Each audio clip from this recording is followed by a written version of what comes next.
नमस्कार, आप देख रहे हैं न्यूज 24। आपके साथ में हूं रवि ठाकुर। यूपी की मिल्कीपुर विधानसभा सीट पर चुनाव प्रचार का शोर आज थम गया। प्रचार के आखिरी दिन अखिलेश यादव ने चुनावी सभा कर बीजेपी पर हमला बोला। अपने बेटे को जीत दिलाने के लिए अवधेश प्रसाद ने भी इमोशनल कार्ड खेला, तो वहीं बीजेपी ने भी कोई कोर कसर नहीं छोड़ी है। यह सीट समाजवादी पार्टी के साथ साथ बीजेपी के लिए भी प्रतिष्ठा का प्रश्न बन गई है। खासकर अयोध्या में राम मंदिर निर्माण के बाद लोकसभा चुनाव में मिली हार को बीजेपी पचा नहीं पाई है। इसीलिए योगी आदित्यनाथ ने भी एड़ी चोटी का जोर लगा दिया। 5 फरवरी को तय हो जाएगा कि मिल्कीपुर के महाभारत में जनता किस पर भरोसा करती है।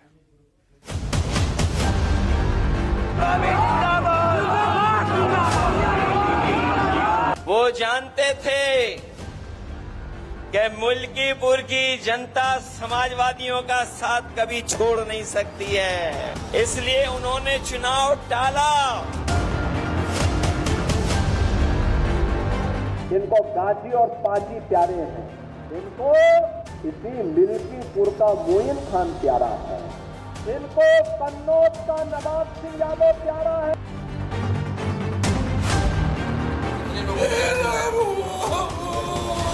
हिंदुओं को आपने न्याय दिलाया है, फिर न्याय मिलेगा। आपने बड़े से बड़े मामले दिलाया, लेकिन ये तो इतिहास का सबसे। मिल्कीपुर विधानसभा उपचुनाव प्रचार के आखिरी दिन जब सपा के स्वघोषित और तथाकथित अयोध्या के राजा अवधेश प्रसाद जब मंच पर आए तो उनका गला रुंध गया। लगा जैसे शब्द हलक से बाहर नहीं आ पाए, लेकिन रुंधे गले से भी वो बीजेपी पर सियासी वार करते रहे। एक एक कर योगी आदित्यनाथ और केंद्र सरकार पर हमला बोलते रहे। योगी की राज में, भारतीय जनता पार्टी राज में ये अन्याय अत्याचार हो रहा, हमको आप इजाजत दीजिए, हम वहीं पर लोकसभा से इस्तीफा दे देंगे। हमारा मन दुखित है, हमारा मन दुखित है, हमारा मन दुखित है, हमारा मन दुखित है। हम पारसी समाज के हैं, इसलिए मुझे अपमानित किया जा रहा है। हमने अपमान नहीं किया किसी का, हमने सेवा किया है, ईमानदारी किया है।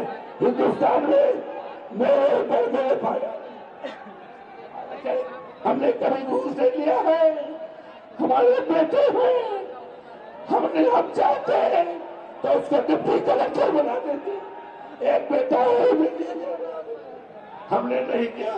ये मेरा अजीत है, ये आपका कार्यकर्ता है, अजीत मीडिया का कार्यकर्ता है। सपा की रैली में अवधेश प्रसाद का ये रुदन सियासी नफे के लिए फेंका गया आखिरी पासा है, जिसमें वो अपनी जाति का रोना भी रो रहे हैं। सोमवार को चुनाव प्रचार थमने से पहले समाजवादी पार्टी ने मिल्कीपुर के किसान इंटर कॉलेज मैदान में चुनावी सभा की। समाजवादी पार्टी के कद्दावर नेताओं से लेकर आम कार्यकर्ता तक अखिलेश यादव को सुनने पहुंचे।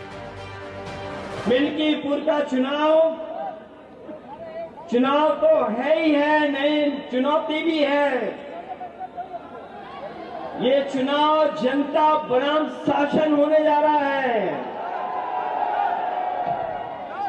ये चुनाव मतदाताओं में और प्रशासन के बीच में चुनाव होने जा रहा है। ये चुनाव न केवल अभी के परिणाम का संदेश होगा, बल्कि आने वाले समय में राजनीति की क्या दिशा हो उसका भी परिणाम, उसका भी संदेश मिल्कीपुर से जाने वाला है। मिल्कीपुर के महारण में जीत हार के लिए बीजेपी और समाजवादी पार्टी ने पूरा जोर लगा दिया है। चुनाव प्रचार के आखिरी दिन जहां अखिलेश यादव ने रैली की, तो वहीं भूपेंद्र चौधरी ने भी मिल्कीपुर में मोर्चा संभाला। दोनों की पार्टियां अपने अपने दावे कर रही हैं। आज तक मिल्कीपुर में हम लोग आए, लेकिन आपसे एक बात पूछना चाहता हूं कि बहनों और भाइयों, मिल्कीपुर या अयोध्या के आप सभी वासी इस बात को एक बार आत्ममंथन करिए।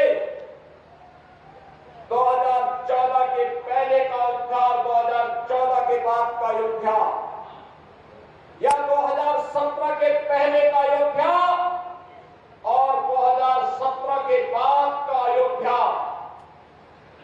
क्या जमीन आसमान का अंतर नहीं दिखाई दे रहा है? निशाना जातीय समीकरण को साधकर जीत की राह को आसान करना है, लेकिन समाजवादी पार्टी ने पिछले दिन एक दलित बेटी की हत्या को चुनावी हथियार बना लिया और इसी हथियार से पिछले 2 दिनों से वो मुख्यमंत्री योगी आदित्यनाथ और बीजेपी पर हमले कर रही है। रविवार को तो अवधेश प्रसाद प्रेस कॉन्फ्रेंस में ही फपक कर रो पड़े। खाना बगैर, दवाई बगैर, रोहतार बगैर मरती है। तो मैंने मई सिंह में जाकर देखा था, जो हमारे संसदीय क्षेत्र में है, गायों को दफनाते हुए जीसीबी के द्वारा।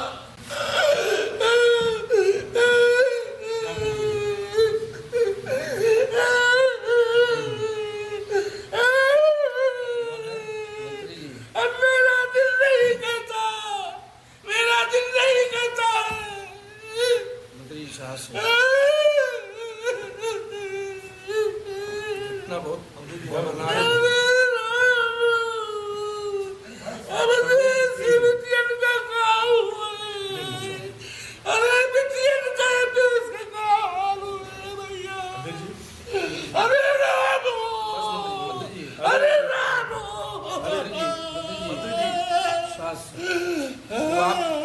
आप उसकी लड़ाई लड़िए, लड़ाई लड़ी जाएगी, सब लोग साथ। लड़ाई को आप लड़ेंगे, उसको न्याय उसके परिणाम दिलाया जाएगा। हमें जाने दो दिल्ली, लोकसभा में जाने दो।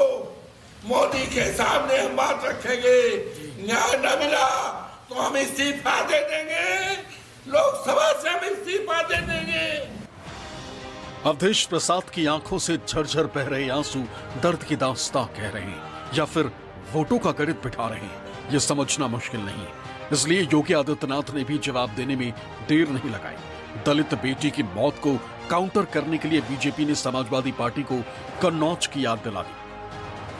ये वही समाजवादी पार्टी है जो बहराइच में महाराज सुहेल देव के विजय स्मारक का विरोध करती है। ये कहती है नहीं, गाजी का वहां होना चाहिए। इनको गाजी और पाजी प्यारे हैं। बहनों और भाइयों,